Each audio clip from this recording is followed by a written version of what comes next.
नमस्कार, मैं अश्विनी कुमार। भारत ने मंगल मिशन पर ऐतिहासिक कामयाबी हासिल की है।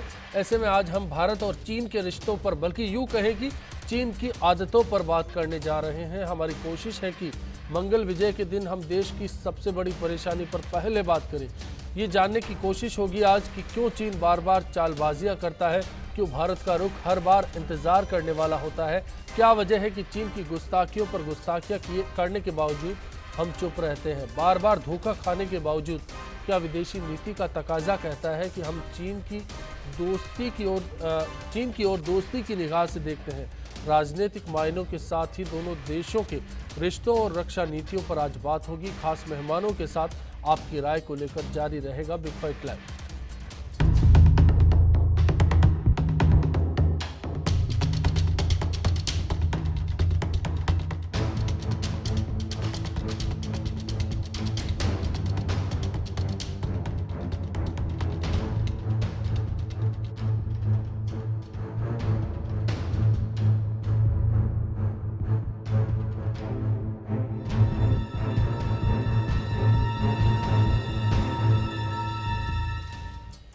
बिग फाइट में आज के इशू पर चर्चा के लिए बीजेपी नेता पंकज जोशी जी हमारे साथ हैं, कांग्रेस नेता सुनील शर्मा जी हमारे साथ हैं, विदेश नीति की जानकार JC जाखड़ साहब इस चर्चा में हमारे साथ मौजूद रहेंगे। भारतीय सीमाओं में 10 दिन से चीन की घुसपैठ पर भारत का रुख अब भी इंतजार वाला नजर आ रहा है। हर दिन हालात को लेकर मीडिया के जरिए चिंताएं जाहिर की गई, तो सीमा पर गतिरोध के बीच चीनी सेना ने मंगलवार को फिर से फ्लैग मीटिंग की पेशकश की। पिछले कुछ दिनों से लद्दाख के देमचोक और चुमार में भारतीय और चीनी सैनिक एक दूसरे के आमने सामने हैं। 10 दिनों के दरमियान 2 फ्लैग बैठकें हो चुकी हैं, लेकिन उनमें संकट का समाधान करने की कोई प्रगति नहीं हुई। पिछले साल दौलत बेग यानी चुमार में करीब 15 दिन तक गतिरोध का बिंदु बना रहा। इस दौरान चीन ने भारतीय क्षेत्र में ओवरहेड बंकर बनाए जाने पर आपत्ति जताई थी। अप्रैल मई 2013 में DBO में आयोजित फ्लैग बैठक में हुए समझौते से वो गतिरोध खत्म हुआ और भारत ने चुमार के कुछ ओवरहेड बंकरों को हटा लिया। इसी साल सर्दियों में चीनी सैनिकों ने घोड़ों पर सवार होकर चुमार इलाके में घुसने की कोशिश की थी। ये इलाका चीनी सैनिकों की ओर से अक्सर घुसपैठ की कोशिशों का गवाह रहा है। अरुणाचल पर चीन का दावा इस बात को जाहिर करता है कि पड़ोसी मुल्क भारत के साथ रिश्तों को लेकर क्या सोचता है। चीन ने अक्साई चिन और काराकोरम में भारत की जमीन हड़पी हुई है।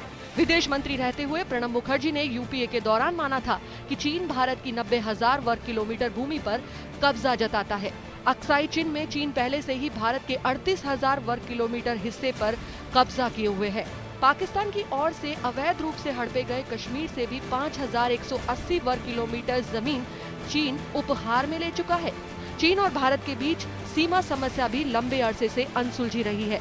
इस समस्या के समाधान के लिए चीन और भारत ने वर्ष 1981 के दिसंबर माह में अनेक चरणों में वार्ताएं की और कुछ प्रगति प्राप्त भी की। इस समय भारत चीन सीमा लगभग 4,000 किलोमीटर लंबी है। दोनों देशों के संबंध दस्तावेजी साक्ष्यों के आधार पर 2000 साल पीछे तक जाते हैं, लेकिन जितना पीछे की ओर देखा जाए चीन की नापाक हरकतें नजर आती है। सवाल उठता है कि क्यों चीन है कि मानता नहीं। ये एक बड़ा सवाल है कि बार बार चीन गुस्ताखियां करता है, मानता नहीं, क्यों भारत बोलता नहीं। दरअसल इसी पर आज चर्चा होगी। इस चर्चा में अब हमारे साथ ब्रिगेडियर भवानी सिंह जी भी जुड़ चुके हैं। बड़ा सवाल ये है कि आखिर चीन पर किस तरह से बात की जाए। पंकज जोशी जी, सबसे पहले मैं आपसे जानना चाहूंगा कि बीजेपी की विदेश नीति क्या कहना चाहती है, चीन के साथ रिश्तों को लेकर आपका क्या रुख है? देखिए अश्विनी जी, बिल्कुल साफ रुख है कि भारतीय जनता पार्टी की कि देश जो है किसी भी हालत में झुकेगा नहीं। और जिस तरीके के आपने पिछला आप टाइम देखेंगे तो जिस तरीके की चाहे मिसाइलों की तैनाती हो, चाहे सेना का जो है वहाँ पर सामने रहना हो, कहीं भी जो है हमने आत्मसम्मान से जो है झुके नहीं है, ना कहीं मुंह मोड़ा है।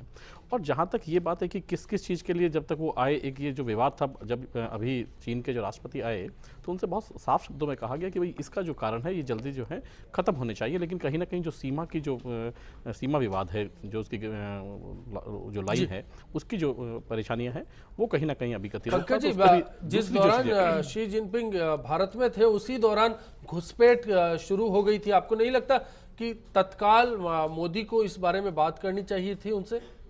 देखिए उन्होंने बिल्कुल साफ बता दिया। और जिस तरीके का, देखिए पहली बार पिछली सरकारें जब आपने देखी तो आपने कभी देखा नहीं कि कभी कोई आकाश या पृथ्वी जो है, आकाश जो है वहाँ पर तैनात किए गए हों और जिस तरीके की मिसाइलें भी तैनात की गई हों, उसका जवाब जो है बहुत उससे दिया गया है। और आज विदेश नीति की बात करें, आज जो है चाइना को बहुत अच्छा जवाब मिला है। और उस जवाब को जो है जिस तरीके से मोदी जी ने अपने क्या जवाब देखिए, मिला, मैं बता बताता हूँ पाएंगे? आपको, मोदी जी ने जो भाषण में कहा, उन्होंने कहा बहुत साफ सा कहा उन्होंने कि यदि हम किसी चीज में असफल होते हैं तो लोग हमें आलोचना करते हैं, और यदि हम को यदि कामयाबी मिलेगी तो लोग ईर्ष्या करेंगे। उन्होंने ये वर्ड किसी अपने देश के लिए नहीं कहा, ये कहीं ना कहीं जो पूरा का पूरा जो चीज़ थी, ये कहीं ना कहीं जिसके लिए कहा उनको समझ में आ चुकी होगी इस चीज़ को। तो ये जो बातें हैं कहीं ना कहीं देखिए देश की जो विदेश नीति है निश्चित रूप से सही दिशा में जा रही है।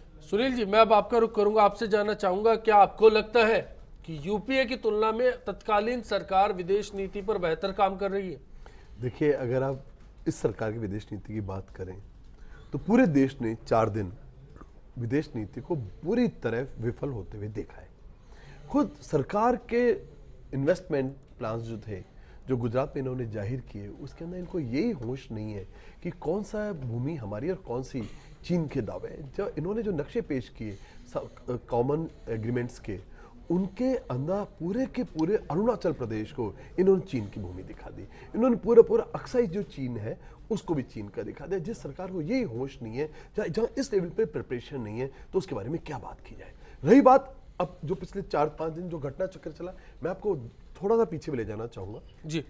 2012 के अंदर यूपीए की सरकार थी। उस जमाने में मनमोहन सिंह जी प्राइम मिनिस्टर, चीन के प्राइम मिनिस्टर इंडिया में आते हैं, और जब चीन के प्राइम मिनिस्टर इंडिया में आने की बात चलती है, उसी टाइम चुमार और डेंग चौक, इन दोनों के ऊपर इसी ढंग की एक्टिविटीज होती हैं।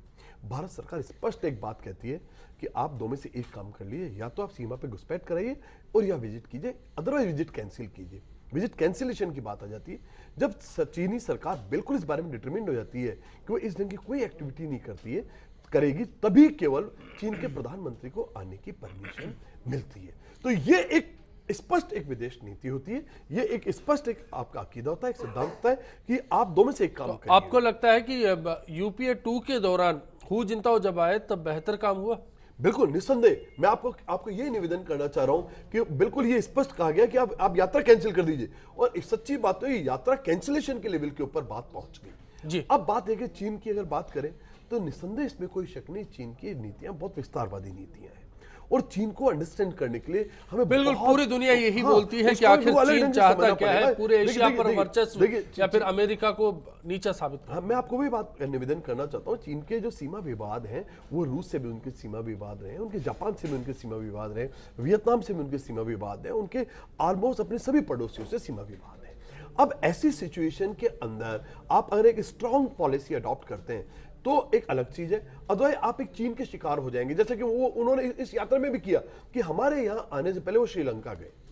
उनकी एक बहुत स्पष्ट एक डॉक्ट्राइन है, उसको बोलते हैं डॉक्ट्राइन ऑफ पर्ल्स, कि वो भारत के साथ स्ट्रिंग ऑफ पर्ल्स, जो भारत के चारों ओर पूरे हिंद महासागर के अंदर वो भारत के जितने भी अपोनेंट्स हैं, ग्वादर के अंदर वो एक बंदरगाह बना रहे हैं, श्रीलंका के अंदर वो एक बंदरगाह बना रहे हैं, बांग्लादेश और म्यांमार में वो एक बंदरगाह बना रहे हैं। तो इस ढंग से, क्योंकि उनको गर्म पानी, बिल्कुल मैं पड़ोसियों पर आऊंगा और किस तरह से उसका असर हो सकता है भारत पर, उस पर चर्चा करूंगा। यहाँ हमें बहुत स्पष्ट सुनने कुछ बातें करनी चाहिए, क्योंकि कुछ चीन की नब्ज हमारे हाथ में, और वो नब्ज क्या है वो आपको निवेदन करना चाहता हूं। बिल्कुल कारोबार का मेरे ख्याल से आप जिक्र करना चाहते हैं, बिल्कुल आर्थिक स्थिति पानी के नेविगेशन की उनकी एक कमजोरी है कि वो ये लगातार, क्योंकि एनर्जी नीड्स के लिए उन्हें लगातार खाड़ी से गर्म पानी का एक कांस्टेंट रूट चाहिए। हम उसके ऊपर जब तक प्रहार नहीं करेंगे, उस स्ट्रिंग ऑफ पर्ल्स को प्रहार नहीं करेंगे, हम कुछ भी नहीं करें। केवल होगा ये कि चीन के राष्ट्रपति भारत में आएंगे, और पहली बार ऐसा हुआ है कि जब चाइना केवल अरुणाचल प्रदेश ही नहीं,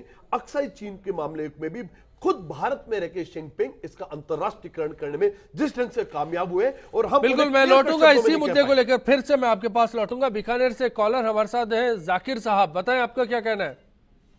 मैं ये कहना चाहता हूँ, पहले बात तो मुबारकबाद देना चाहता हूँ कि हमारे मंगलयान की जो शुभ यात्रा हुई है उसके लिए सारे भारतवर्ष को आपकी टीवी माध्यम से, इंडिया फर्स्ट के माध्यम से शुक्रिया जाकिर साहब।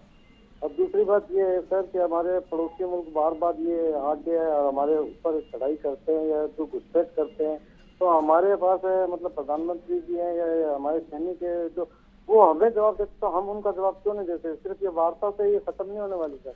जो बार बार ये घटना होती है, चाहे हमारे पड़ोसी देश बिल्कुल कोई भी हो। जाकिर साहब, हमारी कोशिश होगी कि इस बातचीत के दौरान इस मुद्दे को उठाए रखें हम लोग। मैं जाखड़ साहब आपका रुख करूंगा, आपसे जानना चाहूंगा कि विदेश नीति के इस स्तर को किस तरह से आप देखते हैं कि शी जिनपिंग भारत आते हैं, उसी दौरान अगर घुसपैठ की वारदातें हमारे सामने आती है और फिर वो चले जाते हैं और क्षेत्रीय युद्ध का जिक्र करते हैं वहां जाकर। देखा इसमें देखा जाए तो ये चीन जो घुसपैठ कर रहा है, ये उसका क्षेत्र में अपना प्रभुत्व जमाने के दिखाने के लिए इसका टारगेट है कि हाँ, भारत को बार बार दिखाते रहे कि हम मेरा प्रभुत्व रहेगा। और चीन जैसे यहाँ पे आया, उसका वो जो समझौते होते हैं, उनका टारगेट आज फॉरेन पॉलिसी में इकोनॉमी ज़्यादा फैक्टर हो रहा है। तो उनका टारगेट है कि भारत सबसे बड़ा मार्केट है।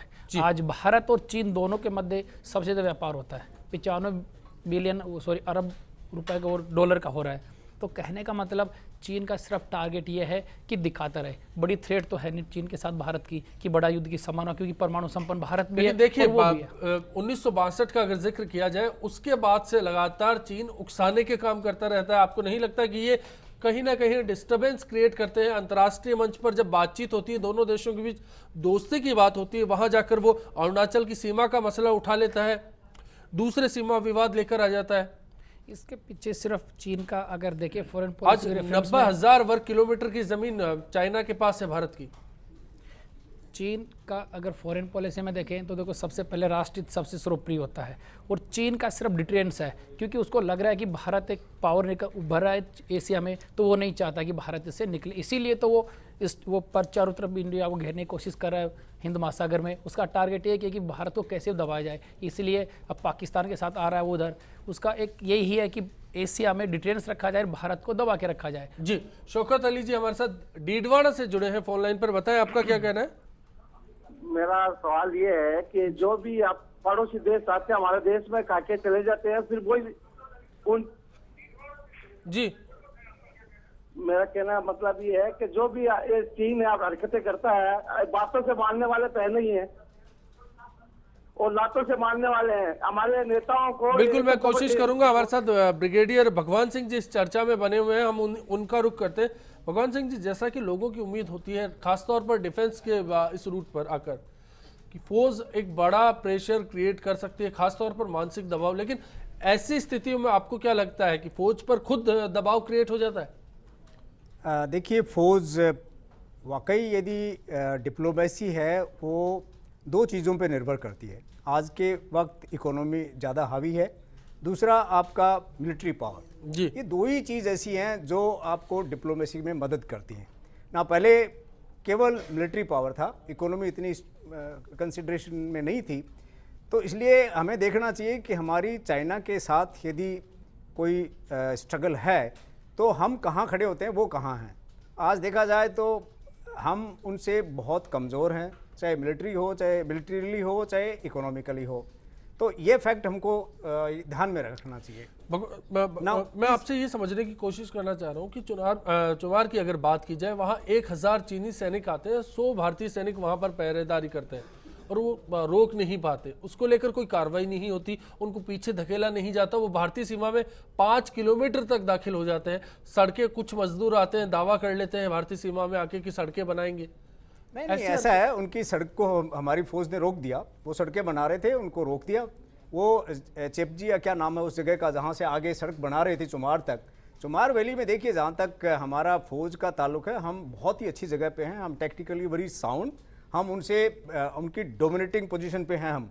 तो यही उनको बार बार चुभ रहा है, तभी तो वो चुमार पे बार बार आ रहा है, क्योंकि चुमार पे हम किसी हालत में भी उनसे मार खाने वाले नहीं हैं जी। वो जानता है इस बात को। और वो इससे अभी देखिए आप, जो ही उन्होंने करीब 500-700 थे, 1000 की स्ट्रेंथ की सिविलियंस लेके आए, हमारे 1500 आदमी और आ गए, तो उनको पता लगा कि ये तो एस्केलेट होने की सिचुएशन में है। उन्होंने फट डिमांड कर दिया कि एक फ्लैग मीटिंग होनी चाहिए, जबकि 3 फ्लैग मीटिंग ऑलरेडी हो चुकी है, लेकिन वो बेनतीजा रही। मैं फिर आपके पास लौटता हूँ कि DBO की बात होती है, दौलत बेग ओल्डी की, वहाँ पर ओवरहेड जो बंकर्स बनाए जाने थे, 2013 का मामला है। चीन की आपत्ति के बाद भारत रद्द कर देता अपना फैसला। नहीं, देखिए, ऐसा है कि जहां आप मामला डिप्लोमेटिकली पहुंच जाता है, डिप्लोमेसी के पास पहुंच जाता क्या है। भारत को हक नहीं है अपनी सीमा में बंकर बनाने का? नहीं, देखिए, बात यह है, आपको यदि पहले ये तय हो कि आपकी सीमा कौन सी है, तभी तो आप कहोगे ना कि ये मेरी है। अब वो कहता है ये मेरी है, हम कहते हैं उनकी है। अब उन्होंने दौलत बेग ओल्डी में जब आके बैठे तो वो 20 किलोमीटर अंदर आ गए, हम 15 किलोमीटर और दूसरी जगह अंदर चले गए। तो आप हम उनके पीछे चले गए तो उन्होंने भी ये सोचा कि अब क्या कोई फ़ायदा है नहीं इसमें। लेकिन आप आए हुए आदमी को, क्योंकि आप फिजिकली वहाँ पे लड़ाई कर नहीं सकते हो या एग्रीमेंट में है, केवल आप उनको तो एक दूसरे के ऊपर मानसिक दबाव बनाने की कोशिश आप ऐसा मानते हैं? या मानसिक दबाव, फिजिकल दबाव और मानसिक दबाव होता है साहब, बल का बल से होता है। आप यहाँ पे 20 किलोमीटर चल गए तो मैं 2 जगह पे 20-20 किलोमीटर जाऊंगा, तभी वो काबू आएंगे। आप वो आगे आए, हम आप उनके पीछे चले जाओ, तो हम कहते हैं कि हमारी 20 किलोमीटर उधर है, तो आप झंझट पूरा फैलाओगे नहीं, तब तो वो मानेंगे ना। तो इसलिए मैं लौटूंगा और इस मसले को और तफसील से समझने की कोशिश करूंगा। कृष्णा जी हमारे साथ जयपुर से, बताएं आपका क्या कहना है? सर मैं एक्चुअली ये कह रहा था कि अपने जितने भी पॉलिटिक्स है या कितने बड़े बड़े अपने अभी खड़े हुए जैसे नरेंद्र मोदी जी थे भाजपा के, इन्होंने पिछले टाइम कांग्रेस को लेकर बदनाम किया कि साहब हम जब सत्ता में आएंगे तो चीन से भी बढ़ेंगे, पाकिस्तान से भी बढ़ेंगे। उसके बाद में सर हमारे ही घर में आकर हमें ये कोसते हैं और हम उनको देखते रहते हैं। सर तो ऐसे भी मतलब अभी तक ऐसा कुछ हुआ ही नहीं है। अंतर्राष्ट्रीय मुद्दा है, मतलब हमारे जो प्रधानमंत्री जो इतने बड़े बड़े भाषण दिए थे सभाओं के अंदर बैठ के और इतनी बड़ी बड़ी बातें की थी, आज उनकी सारी बातें देखने को मिल रही है फ्लॉप है। हम बहुत कमजोर उनके सामने महसूस कर रहे हैं। बिल्कुल कृष्णा जी, हम यही चर्चा कर रहे हैं कि दरअसल इस मंच पर हम क्यों कमजोर पड़ जाते हैं, क्यों चाइना बार बार हरकतों से बाज नहीं आता। ब्रेक के लिए रुकेंगे, ब्रेक के बाद जब लौटेंगे चर्चा को जारी रखेंगे। सवाल चीन की हरकतों का है। चीन भरोसे के बिल्कुल ही काबिल नहीं है और कई बार जैसे कि पिछली बार भी 2 बार ये लाइन ऑफ कंट्रोल क्रॉस करता है और रोजाना की रोजाना अगर आप देखें तो चीनी सैनिक भारतीय सीमा में घुस जाते हैं। ये समझौता अगर जिस तरह चल रहा है तो इस दोनों देशों के लिए ठीक है। अगर कुछ भी गलत होता है तो पूरा खामियाजा चीन को भुगतना पड़ेगा और पूरा प्रशासन और पूरा देशवासी इस चीन के खिलाफ आंदोलन करेंगे। चीन से तो भारत के समझौते जब ही सही हो पाएंगे जब वो अपनी घुसपैठ रोकेगा। उनके राष्ट्रपति की वो बात नहीं मानते हैं, उनका राष्ट्रपति कह रहा है, उनके सेना अधिकारी उनकी बात नहीं मान रहे हैं। तो ये तो मुझे लगता नहीं है कि चीन अपनी घुसपैठ भारत में रोकेगा।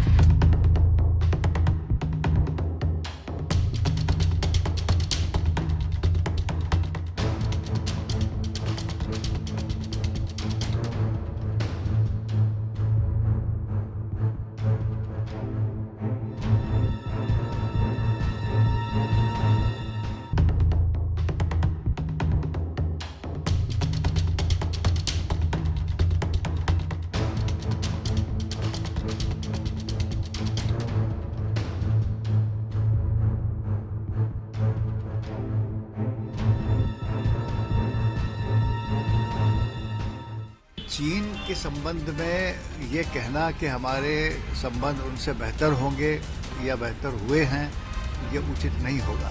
पिछले 4 महीनों के राष्ट्रवादी के भारतीय जनता पार्टी के काल में संबंध सुधारने की कोशिशें की गई, लेकिन हमने देखा है कि घुसपैठ लगातार चल रही है, सीज़फायर का वायलेशन लगातार हो रहा है, पाकिस्तान भी और चाइना भी।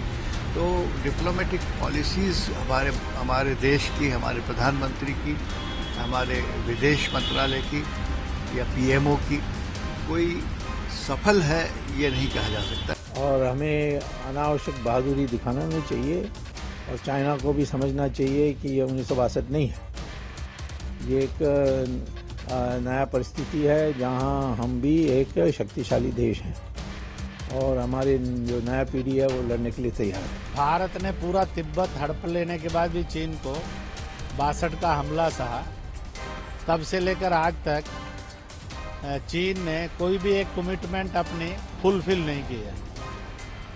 इसलिए ब्राइडली पूरे विश्व के अंदर ये प्रश्न तो खड़ा है कि क्या भारत, जिसको और 50 साल हो गए धोखा खाते हुए चीन से, तो क्या आज वो धोखा देना बंद कर देगा?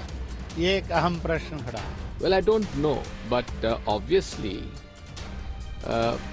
first we were made to believe that China would be investing about $100 billion, but it was scaled down to $20 billion. Then, amidst great fanfare and great publicity of the excellent visit of the Chinese president in India, within a week, the Chinese president conveys to the PLA that be prepared for a regional war. We would like to know from Mr. Prime Minister what went wrong. आज हमारा सवाल है कि क्या चीन भारत के सब्र का इम्तिहान ले रहा है। आप अपनी राय हमारे वेबसाइट के साथ साथ ट्विटर और फेसबुक पर भी दे सकते हैं। अब एक कॉलर जुड़े हैं जोधपुर से, हमारे साथ देवेंद्र जी हैं। बताएं देवेंद्र जी, आपका क्या कहना है? सर मैं जोधपुर से देवेंद्र मौर्य बोल रहा था जी। सर मैं जानना चाह रहा था, माना जाए कि भारत सैन्य शक्ति और आर्थिक दृष्टि से चीन से कमजोर है जी। लेकिन क्या भारत है जो चीन से अधिक अंतर्राष्ट्रीय समुदाय में, भारत की जो चीन से अधिक अंतर्राष्ट्रीय समुदाय में भूमिका है जी, फिर भी भारत तो अंतर्राष्ट्रीय समुदाय है वो क्यों सहायता नहीं कर पा रहा? वो क्यों बीच में वो मध्यस्थ नहीं हो? जी, मध्यस्थता का एक बड़ा सवाल है। जाखड़ साहब, आप इस मसले पर बता पाएंगे, क्या मध्यस्थता भारत चाहता है कि कोई मीडिएटर आए और इस पूरे मसले को सॉल्व करे, या भारत अपने दम पर इस पूरे जो सवाल को हल करना चाहता है? क्या लगता है आपको? जहाँ तक देखें तो जैसे भारत और चीन के मध्य इतना बड़ा इश्यू नहीं लग रहा, भारत को इसकी मध्यस्थता की जरूरत है, क्योंकि भारत और चीन दोनों चाहते हैं कि प्राइमरी हित क्या है, अपना इकोनॉमिक हित है। भारत और चीन दोनों मार्केट, भारत को पता है कि मार्केट चीन में अच्छा है और चीन को पता है कि इतिहास की अगर बात की जाए तो दलाई लामा के भारत 1959 में आने के बाद एक बार दोनों के बीच बातचीत खटाई में पड़ गई थी। उसके बाद अटल बिहारी वाजपेयी विदेश मंत्री रहते हुए जब गए, तब जाके दोनों देशों के रिश्ते बेहतर हुए।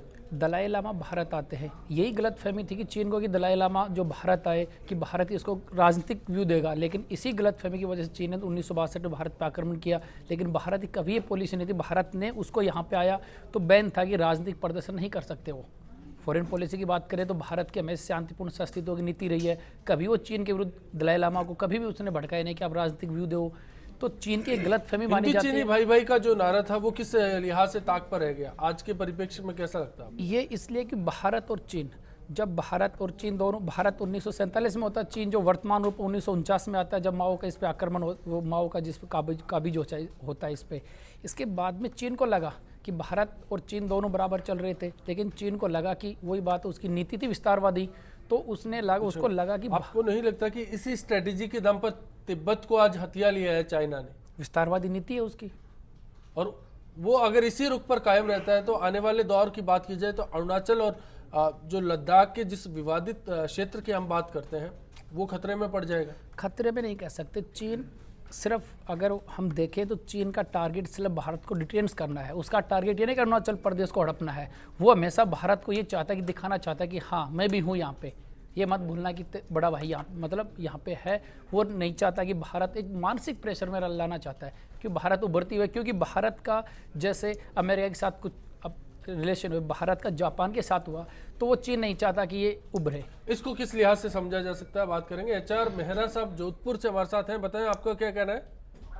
हाँ सर, मेरा ये कहना है कि जब अपने चीन का जो राष्ट्रपति आया था मोदी जी के साथ में अपने गुजरात इंडिया दिल्ली जी, तो उसने साफ कहा था कि जब तक सीमा तय नहीं हो तो घुसपैठ संभव है जी। तो फिर ये क्या चाइना और इंडिया की सीमाएं तय नहीं है अभी तक?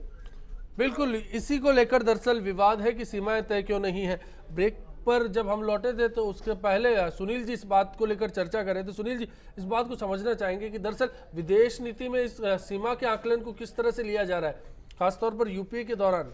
देखिए, बात एक है वैसे तो कि सीमा का जो इशू है, भारत सरकार का जो स्टैंड है वो बहुत ही क्लियर कट स्टैंड रहा है इसके अंदर कि अगर अरुणाचल प्रदेश वाला अगर आप इलाके की बात करें, जो पुराने जमाने नेफा जिससे हम बोलते थे, वहाँ मैकमोहन लाइन है और हम मानते हैं कि मैकमोहन जो लाइन है वो फाइनल है। और इन द सेम वे जो हमारा जो वेस्टर्न जो इलाका है, जो अक्सई चीन वाला इलाका, वहाँ हम मानते हैं जॉनसन जो एक कार्टोग्राफर, उन्होंने जो लाइन खींची है वो लाइन बिल्कुल ठीक है। तो हम लोगों का हमेशा स्टैंड है कि जो लाइन है वो फाइनल डिस्पोज ऑफ है, वो फाइनली वो और चाइना इस बात को खारिज करता है। प्रश्न एक है, चाइना इसको लगातार एक बात कहता है कि ये उस जमाने में बनाई गई हैं ये लाइनें जिस जमाने में चाइना को रेसिस्टेंस करने की पावर नहीं थी। बट मेरी राय में ये बिल्कुल गलत है, क्योंकि 1913 के अंदर भी जो, क्योंकि उस जमाने शिमला से हम तिब्बत से हमारा समझौता हुआ शिमला के अंदर, और इन लाइंस इन बॉर्डर्स के ऊपर हम एक फाइनल एक डिस्पोजल के ऊपर पहुंच गए। मगर अब प्रश्न एक है कि ये अभी ये पिछले दिनों में कुछ हुआ है, ये तो वास्तव में बहुत ही इतना ज्यादा नितांत आश्चर्यजनक बात है कि 56 इंच के सीने वाले प्राइम मिनिस्टर, उनके साथ एक राष्ट्रपति बैठता है और वो 56 इंच वाले देखते रहते हैं और सीमा के ऊपर लगातार घुसपैठ होती है। बिल्कुल इससे पंकज पहले जी, ये बड़ा सवाल खड़ा होता है। यही 56 इंच सीने वाले ये जो प्राइम मिनिस्टर है, ये लगातार एक बात कहते थे कि एक बार हमें आप अपॉर्चुनिटी दीजिए, चाइना क्या, हम बीजिंग में बात करेंगे उनसे। और वही 56 इंच के सीने वाले प्राइम मिनिस्टर केवल झांकते हैं कि चाय पिलाते हैं, कॉफी पिलाते हैं और खुद भी वही नक्शे छाप के बांटते हैं जिन नक्शों के अंदर अरुणाचल प्रदेश चीन का हिस्सा दिखाया जाता है, जिन नक्शों के अंदर अक्सर चीन का हिस्सा पंकज जी, क्या ये सब सही है? क्या बीजेपी की स्ट्रेटेजी जिस तरह से बताई जाती है, जो नीतियां आपकी है, विदेश नीति का जिक्र करते हैं, वो कहीं ताक पर है? देखिए अश्विनी जी, मैं अभी सुनील जी की इस बात से समझ में नहीं आया कि जब भारत और पाकिस्तान के सचिव स्तर की जब बातचीत होती है और जब अलगाववादियों से वो बात करते हैं और भारत ये कहता है कि यदि आप अलगाववादियों से बात कर लें या जो है आप विदेश सचिवों से बात कर लें, दोनों में से एक बात चल सकती है, दूसरी चल सकती है, तब तो इनका स्टैंड ये रहता है कि आपने ऐसे कैसे कर दिया।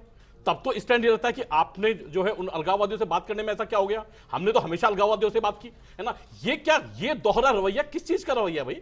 आपका जब सचिव स्तर की जब बात होती है तब तो आप कहते हैं कि ये नहीं होना चाहिए। और जब चाइना के राष्ट्रपति आते हैं तो उन्होंने कहा कि पहले जब आए हैं तो पहले ही आपको देखना चाहिए था कि बॉर्डर से क्लियरेंस आई है कि नहीं आई, कि बॉर्डर से क्लियरेंस हो तो अंदर घुसने दीजिएगा, अदरवाइज आप वहीं से रवाना कर दीजिएगा। दूसरी चीज मैं बताता हूं, देखिए कॉलर का जो कहना था उस दौरान शी जिनपिंग जब गुजरात में थे, उस दौरान उन्होंने कहा कि दोनों देशों में सीमाएं तय नहीं है, इस कारण घुसपैठ हो सकती है। आपकी सरकार अलगाववादी तय नहीं है क्या? नहीं, अलगाववादी तय है नहीं क्या? कि अलगाववादी है कि नहीं, या उनको अलगाववादी नहीं मानती कांग्रेस?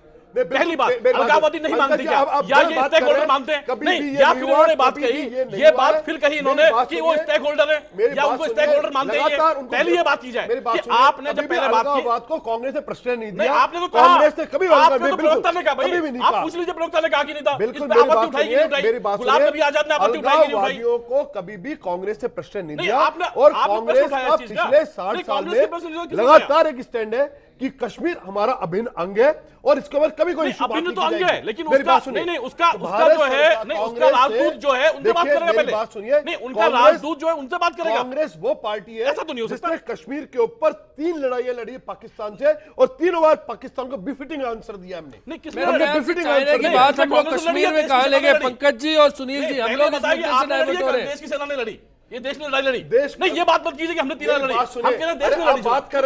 बात करें यूपीए सरकार में उड़ाया गया मंगलयान, उसकी क्रेडिट नरेंद्र मोदी ले रहे। आप बेकार की बात करें, क्रेडिट बाजी का काम तो आपका है, क्रेडिट आज जो बात नहीं आप एक क्रेडिट बात, मैं कह रहा हूं आज बहस में भी आपके आप नहीं कहते, क्रेडिट बात बहस में भी आपने कहा, आपने उस बहस में भी आप सुन लीजिए, जिस मीडिया में 56 इंच का सीना जिस ढंग से एक्सपोज हुआ है, आपके पास जवाब नहीं है कि आपका 56 इंच का जो सीना था, जो प्राइम मिनिस्टर ये बात करते थे कि हम बीजिंग के अंदर बात करेंगे, जो प्राइम मिनिस्टर ये बात करते थे हम इस्लामाबाद में बात करेंगे, उनको दिल्ली में आकर इस ढंग की शर्मिंदगी का मुझे झेलना पड़ा। सुनील जी और पंकज जी, आपको नहीं लगता कि ये बहस पाकिस्तान के ऊपर नहीं चाइना को लेकर है? दरअसल मुद्दा चाइना का है, चाइना को लेकर क्यों नीति को लेकर नरेंद्र मोदी अपने रुख साफ नहीं कर पाए, क्यों नहीं बोल पाए खुलकर जिस तरह से नरेंद्र मोदी जाने जाते हैं? पंकज जी देखिए अश्विनी जी, बात अकेली चाइना का नहीं है, आपको जब ये विदेश नीति की बात करनी पड़ेगी, आपको जब पूरे पड़ोसी की बात करनी पड़ेगी, तो सारे आपके दोस्तों को भी आपको ढूंढना पड़ेगा और आपके दुश्मनों को भी आपको देखना पड़ेगा। ऐसा नहीं हो सकता कि आप खाली जो है आप ये कहेंगे अभी तो बात इन चीज की। आपका रुख जानना चाहूंगा इस पर, क्या किया जाना चाहिए था सरकार की ओर से? फिर एक कॉलर भी हमारे साथ राजसमंद से मनोज जी। देखिए बात यह है कि जब नरेंद्र मोदी जी चीफ मिनिस्टर से प्राइम मिनिस्टर की कुर्सी पे आने की संभावना थी, तो लोगों में यही एप्रीहेंशन था कि क्या वो विदेशी नीति के बारे में कुछ जानते हैं कि नहीं जानते। ना वो आप देखिए बिना तैयारी के, ये मैं मानने को तैयार नहीं हूं कि वो जब आए और इनको पता ही नहीं है बॉर्डर पे क्या हो रहा है। ये पहले हमें पता था, जब भी हमारे कोई वीआईपी गया है उनके बॉर्डर पे घुसपैठ हुई है, उनका वीआईपी आया है घुसपैठ हुई है, ये एक उनकी हिस्ट्री है। यदि वो हिस्ट्री हम जानते तो हम ये तैयारी करते, पहले कहते यदि विजिट तभी हो जब कोई बॉर्डर पे 2012 में कांग्रेस से किया, जैसा 2012 में कांग्रेस की सरकार में हुआ है, यूपीए ने बाकायदा प्राइम मिनिस्टर को मना कर दिया, चाइना को मत आइए आप हमारे, सस्पेंड कर लटका दिया था साहब विजिट को। ये हो गया था कि विजिट जब देखिए एक बड़ा सवाल है कि हाल में जब स्कूली बच्चों से शिक्षक दिवस पर नरेंद्र मोदी मुखातिब हुए, उस दिन लद्दाख के बच्चों की भी बात थी, उनसे मुखातिब हुए और गोभी का जिक्र किया, ऑर्गेनिक फार्मिंग का जिक्र किया उन्होंने उस दौरान। तो लद्दाख के मुद्दों पर क्या उस तरह से खुलकर बात नहीं कर सकते नरेंद्र मोदी? ब्रेक के बाद जब लौटेंगे इस पर बात करेंगे। फिलहाल हमारे साथ कॉलर राजसमंद से मनोज जी है, बताएं आपका क्या कहना है। नमस्ते सर। नमस्कार मनोज जी। सर, जो अभी 40 साल में यूपीए सरकार ने केवल घोषणा की है उस सर जी बताएं अपनी राय। सर, मैं ये कहना चाहता हूँ कि 40 साल में यूपीए सरकार ने केवल घोषणा की है, उस पर कोई चीज अमल नहीं हुई। बॉर्डर पे पेट्रोलिंग करते हैं, आज चीन के जवान पेट्रोलिंग करते हुए नजर आते हैं, और हमारे जो बॉर्डर पे है जवान कहने का मतलब रास्ता भी नहीं है। तो अब जो केंद्र में अब मजबूत सरकार आई है, तो हम यही अपेक्षा करते हैं कि वहाँ पे पेट्रोलिंग हो, न आम भारत की जनता को विकास की राजनीति, जो हमारे प्राइम मिनिस्टर कहते हैं कि विकास है, विकास की राजनीति करते हैं, तो कहने का मतलब वहाँ पे नजर आना चाहिए जनता को कि विकास हुआ है। तो शुक्रिया मनोज जी बिग फाइट से जुड़ने के लिए। ब्रेक के लिए रुकेंगे, ब्रेक के बाद जब लौटेंगे चर्चा जारी रहेगी, आखिर चीन को किस तरह से सबक सिखाया जा सकता है। भारत और चीन के बीच में जो नियंत्रण रेखा है वो अभी अस्पष्ट है, मतलब फिक्स नहीं है कि कहाँ इंडिया है और कहाँ चाइना है। तो चाइना की सेना हमेशा आती है और झंडे लेके खड़े हो जाती है कि ये चाइना का क्षेत्र है, आप भागो। ये दोनों देश है जो ऑल वर्ल्ड के अंदर बहुत ही बड़ी इकोनॉमिक है, और अगर इन दो देश में अगर कुछ होता है भारत की इकोनॉमिक और चीन की इकोनॉमिक में, तो ये चीन और भारत के लिए नहीं पूरे वर्ल्ड की इकोनॉमिक के लिए भी प्रभाव डालेगा। भारत को चीन पे विश्वास नहीं करना चाहिए, क्योंकि चीन ने भारत में पहले 1962 में युद्ध किया था, और भारत इसके साथ मतलब मित्रता बनाए रखना चाहता है, लेकिन चीन भारत के साथ मित्रता नहीं बनाए रखना चाहता है।